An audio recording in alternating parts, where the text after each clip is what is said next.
अस्सलाम वालेकुम मलगरो द Karachi king team owner Salman Iqbal वेली दी چې ز پېښور زلمی ټیم سره یو ټریډ کول غواړم سایم ایوب خپل ټیم ته راغواړم د پپلاټینیم کیټګری کې با سایم ایوب زما ټیم نه گیم کوي نو آیا جاوید افریدی با سایم ایوب د کراچی کینگ ټیم مالک سلمان اقبال ته په ټریډ کې ورکی کنه اکثر ټریډ دی لویل شي چې د یو پی ایس ایل ټیم مالک او د بل ټیم مالک خپل کې یو بل سره ټریډو کې یو بل سره کلاړي بدل کی مطلب یو ټیم ولا یو کلاړي ورکی وغی نه بل کلاړي وړي خو خبرونه دا راځي چې سلمان اقبال ویلي دي چې زبشان مسعود پېښور زلمی نه ورکم او سایم ایوب به واخلم نو دا ټریډ به د پېښور زلمی اونر جاوید افریدی قبول کی کنه دا ما په خیال قبلای خو بنا د شان مسعود او سایم ایوب کې د زمکه اسمان فرق ته په بیټینګ کې خیر دوه لیفت هینډډ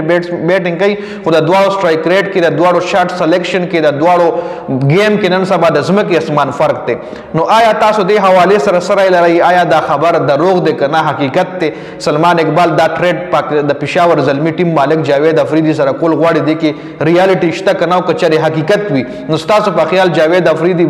سایم ایوب کراچی کینگ لور کی کنه کمنٹ ضرور وکړئ